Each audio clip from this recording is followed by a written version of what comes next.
প্রতি বছর প্রতি মাস প্রতিদিন গোটা ভারতবর্ষে প্রত্যেকটি রাজ্যে আমাদের মায়েরা আমাদের বোনেরা দর্শনের শিকার হচ্ছেন। এমনকি নাবালিকা বয়স্ক মহিলারা পর্যন্ত দর্শনের শিকার হচ্ছেন। ভারতবর্ষের প্রত্যেকটি রাজ্যে বিভিন্ন রাজনৈতিক দলেরা ক্ষমতায় আছেন, কেউ আমাদের বোনদেরকে আমাদের মাদেরকে নিরাপত্তা দিতে পারছেন না। সবাই এই ব্যাপারে ব্যর্থ।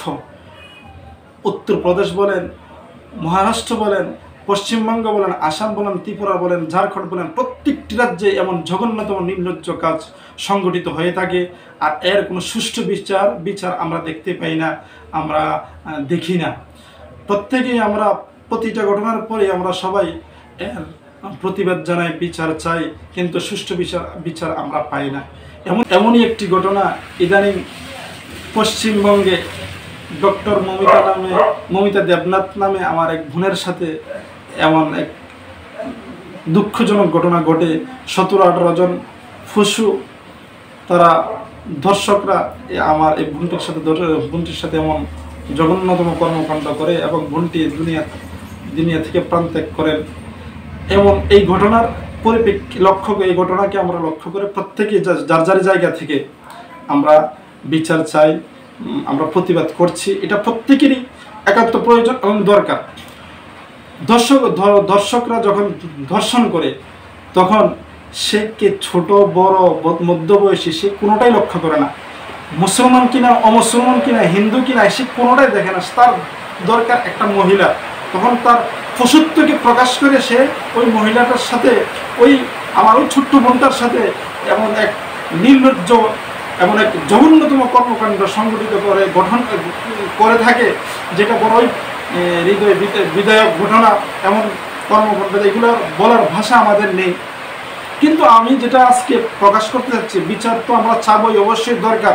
কিন্তু এই বিচার চাওয়ার নামে কিছু সুবিধাবাদীরা আমরা এখানে সুবিধা ভোগ করি কি, যে ওনাকে পশ্চিমবঙ্গের যে সরকার আছেন উনি পদত্যাগ করতে হবে।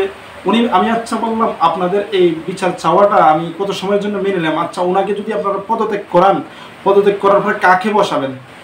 এরপরে আপনি এমন কাকে বসাবেন যিনি আমাদের এই বোনদেরকে আমাদের মাদেরকে নিরাপত্তা দিবেন আর বলবেন যে আর কোনো এই রাজ্যে গোটা ভারতবর্ষে কি এমনকি পশ্চিমবঙ্গে বলতেছে গোটা পশ্চিমবঙ্গে আর কোথাও এমন ঘটনা এমন নির্লজ্জ ঘটনা ঘটবে না।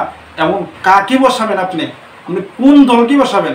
এমন তো আমরা কাউকে দেখছি না। আপনি ভারতবর্ষের প্রত্যেকটি রাজ্যে যে কোনো দলই বলেন প্রত্যেকটি রাজ্যে এমন জঘন্যতম ঘটনা ঘটে থাকে, কিন্তু আপনারা কি করছেন?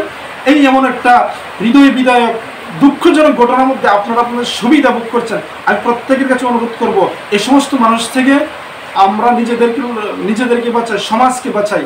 এরা সুবিধাবাদী। আমার এক বোন দুনিয়া থেকে বিদায় নিয়ে গেছে, তার সাথে এমন একটা হৃদয় বিদায়ক ঘটনা ঘটে গেছে, দুঃখজনক ঘটনা ঘটে গেছে, জঘন্যতম ঘটনা ঘটে গেছে। আর সে সুবিধাবাদী, তার রাজনৈতিক ফায়দা এখানে লুটছে। সে এখানে কি বলছে, ওনার পদত্যাগ চাই। আপনি বসাবেন কাছে? আপনি আপনার রাজ্যের খবর নেন, আপনার যেখানে দল আছে ওইখানে আপনার খবর নেন। আপনার দলেরা কতটুকু নিশ্চিত করতে পারছে মহিলাদের ব্যাপারে, নারীদের ব্যাপারে, যে এখানে এমন কোনো কর্মকাণ্ডই হয় না। নারীরা রাত্রেবেলা দিনে সর্বত্র সর্বসময় নিরাপদে চলাফেরা করতে পারছেন। আপনারা এটা নিশ্চিত করেন আগে, তারপরে আপনি পদত্যাগ চান। তো আসলে এই পদত্যাগ চাওয়ার বিষয়টা নিয়ে আমার এত উত্তেজিত হওয়ার, এত বিরোধিতা করা না, কিন্তু আপনি যে রাজনৈতিক ফায়দা লুটছেন ওইটা আমি আপনার সবাইকে সচেতন করা আর ওনাদেরকে সতর্ক করা, এটাই আজকের ভিডিওর আমার মুখ্য উদ্দেশ্য। অবশেষে এটাই বলবো যে আমাদের বোনরা উপযুক্ত বিচার পাক এবং জঘন্যতম কর্মকাণ্ড আমাদের ভারতবর্ষে না হোক।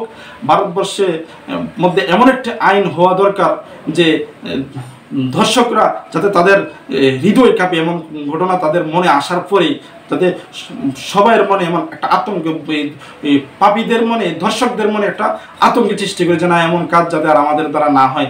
অবশেষে বলবো আমাদের প্রত্যেকটি বোন, আমাদের প্রত্যেকটি মা, প্রত্যেকটি বেটি যাতে ভালো থাকেন, সবাই সুস্থ থাকেন। আল্লাহ আমাদের সবাইকে নিরাপদে রাখেন। এমন